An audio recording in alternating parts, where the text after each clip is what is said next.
Parang ang gandang pakinggan yung salitang makipagbuno at makipag-battle tayo kay Satanas. Ano? Merong sinasabi na ang buhay Kristiyano raw ay battle. You know what? Hindi po totoo yon. Ang buhay Kristiyano po ay masarap na buhay sapagkat ang buhay Kristiyano is something na natapos na sa cross. Ibig ko sabihin, lahat ng mga kahirapan, kabagabagan, even the battle, tapos na po lahat sa cross. Ang cross po, yan po ang ating starting point. Okay, doon tayo nagsimula sa cross. Okay, ibig sabihin, pag sinabi nating cross, victory. Ibig sabihin, nag-start tayo sa victory to another victory to another victory. Walang katapusang victory until we meet the Lord Jesus face to face. So, masarap po ang buhay Kristiyano. Hindi ako naniniwala na ang buhay Kristiyano kailangan mo magpasan ng cross, kailangan mong mag-battle, Hindi ako naniniwala doon. Masarap ang buhay Kristiyano. Ini-spoil tayo ni Jesus dahil mahal niya tayo. Yung pagpapasan ng cross, may context po yon. Ang sinasabihan niya po roon, yung pagpapasan po ng cross, ang ibig lang pong sabihin nun, hindi kahirapan. Ang ibig lang pong sabihin niyan ay persecution. Ayun lang po yun. That's a matter of discipleship. Hindi po yan applicable sa salvation at lalong hindi applicable yan sa ating blessings. Di ba? Siguro may kinalaman sanctification, right? Sapagkat ang mga Kristiyano po talaga pinapersecute tayo. Ibig sabihin, ipasan mo yung cross mo ng persecution. But I don't believe na papasanin mo yung cross mo ng kahirapan. Hindi ako naniniwala sapagkat even yung kahirapan, tinapos na ng Panginoong Hesus sa krus ng Kalbaryo. Amen? So wala tayong battle. Ang battle natapos na po doon. Kaya lang ang problema yung mind natin, ang isipan natin. Okay? Yung mind natin, binabakbak pa ng Panginoon yan through His revelation of grace sa atin. Bawat araw na nadidiscover natin through reading the Word. Kaya sabi ko, napakahalaga ng magbasa-basa rin kayo ng Bible paminsan-minsan. Dahil doon tayo makakakuha ng strength kung meron tayong mga kabagabagan. Dahil alam niyo dito po sa lupa, talagang dito lagi pong may ganyan. Pero kung alam mo yung totoong standing mo kay Lord that you are a winner already, you are a more than conqueror. Si Jesus na nag-conquer, pero tayo mga more than conquerors. Amen? Amen. If you're a Christian, you will agree with this message. Ang buhay Kristiyano po ay masarap na buhay.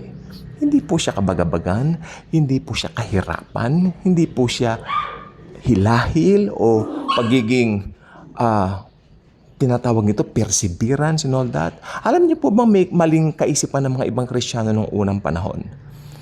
Meron po kaming, ito medyo comedy. Meron po rito ngayon, at least itong matandang ito, matanda talaga. No? Sinabi talagang matanda. No? Totoo naman. 70 plus na po siya ngayon.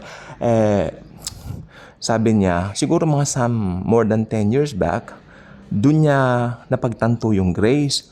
Ang sabi niya, you know what? I'm a born again Christian since 1970s, sabi niya. At ang pinapakanta raw sa kanila ng pastor nila dun sa pulpito, ganito, magtitiis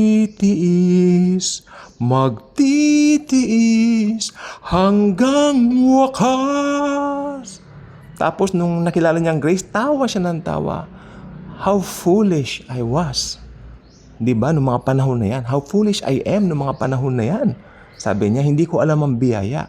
Yung magtitiis hanggang wakas doon, kasi ito po ay kinuha po sa Matthew 24 at saka sa Luke 23. Yan po, makinig pong mabuti sa akin, makinig kayong mabuti. Importante po ito. Ang Matthew 24 po, yan po ay mangyayari sa Great Tribulation. Hindi po para sa atin yan. Sa mga tribulation po yan. Tribulation saints po yan. Sabi nila, pag naipahayag na ang ebanghelyo sa iba't ibang part ng mundo, yun po ay mangyayari sa Great Tribulation. Sapagkat, alam niyo po ba magpapahayag ng, ng gospel sa Great Tribulation? Mga angels na po eh. Mga anghel na po. Literal na anghel. I'm talking about literal angels here. Basahin niyo po sa Revelation yan. Amen? So yung magtitiis hanggang wakas, it's not applicable for the church age. Tayo po ang bride of Christ, tayo ang pakakasalan ng Panginoon, hindi po yan para sa atin. So mali po yung kaisipan na magtitiis hanggang wakas. Ngek. Ngek. Ano yun? What is that? Knowing Jesus and His love and His grace, na hindi mo aawitin yung kantang yan maski sa isipan mo. Amen? Amen. Dahil ang pagmamahal ni Jesus, yan lang po talaga ang masasabi natin pinakamatibay na sandigan natin. The love of Jesus. Iiwanan ka ng magulang mo, iiwanan ka ng asawa mo, pero si Jesus, hindi ka iiwanan. Maniwala kayo sa akin. Ang pagmamahal ng kapatid sa kanyang kapatid, minsan nagbabago, di ba? Ang pagmamahal ng even ng magulang sa anak, nagbabago. Lalo na ang pagmamahal ng anak sa magulang.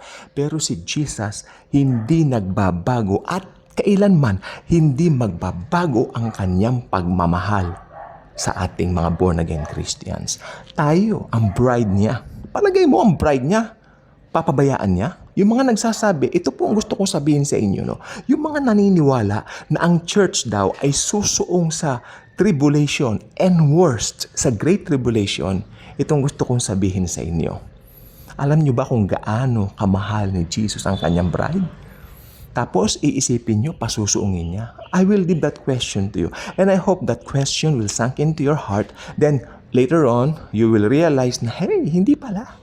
Mahal pala ako ni Jesus. Bakit niya ako pasusungin sa tribulation? And worst, sa great tribulation. That's not accurate kung alam mo ang pagmamahal at pag-ibig ng Diyos. For God so loved the world. You know what? Yung so doon, for God so loved the world. Yung so intense yun. Intense love of the Father. That's why He sent Jesus. Diba? Sometimes you need to carefully study the scriptures, dahan-dahan. Dahan-dahanin natin ang basa. Kaya ako, nagbabasa ako ngayon ng scriptures. Hindi ako nagbabasa ng scriptures ngayon kung ako'y pagod. Sabi ko, Lord, I have to make sure pagka tapos na yung mga trabaho ko, kasi marami po akong ginagawa. At sa labas, dito, kung saan-saan, Lord, pag yung medyo at peace ako, yung komportable ako, doon ko babasahin ang salita mo kasi nakakakuha po ako ng revelation. Yun po ang aking masasuggest sa inyo. Dahil through that, makikita ninyo, magre-reveal si Jesus. Promise, hindi ako nagbibiro. You try it. Yung pag alam mong you're going to read the word just because it's a part of your obligation or daily routine, don't do it. Don't do it, my friend. Please lang, mga kapatid ko, don't. Hintayin ninyong kalmado kayo, kampante kayo, then grab your Bible and umupo ka sa isang mahangin na lugar, presko. Then, you know what? The Lord will reveal a lot of things sa'yo. Take it from me. Iyan ang ginagawa ko. Sometimes nagdi-devotion ako. The best talaga yung umaga eh. Siguro mga, hindi pa ako naka-devotion ngayon. Mamayang 9, medyo pagka tapos na yung trabaho. Kasi after recording this, may gagawin pa ako. Then after that, pagkatapos kong work na, magwo-work na. Then pagdating sa bahay, konting basa uli. Kasi iba talaga yung lumalago tayo sa salita ng Panginoon. Totoo po yan. Yan ang ating baon. Okay? So, yun po ang gusto ko sabihin sa inyo. Isa-isip at isa-puso ninyo, tayong mga born-again Christians, ang pinakamasarap ang buhay sa mundong ibabaw. Hindi po, alam nyo, mali yung pananaw ng ibang Kristiyano. Kapag alam nilang, dahil sa mga pangaral ng ibang Kristiyano, nagiging mali ang pananaw ng mga outsiders, yung mga hindi Christians, akala nila mahirap ang buhay Kristiyano, while ang totoo hindi. Sapagkat gagamitin nila yung out of context verse na pasanin ng cross. Yung pasanin ng cross doon, may kinalaman sa discipleship. Wala yung kinalaman sa buhay ng Kristiyano.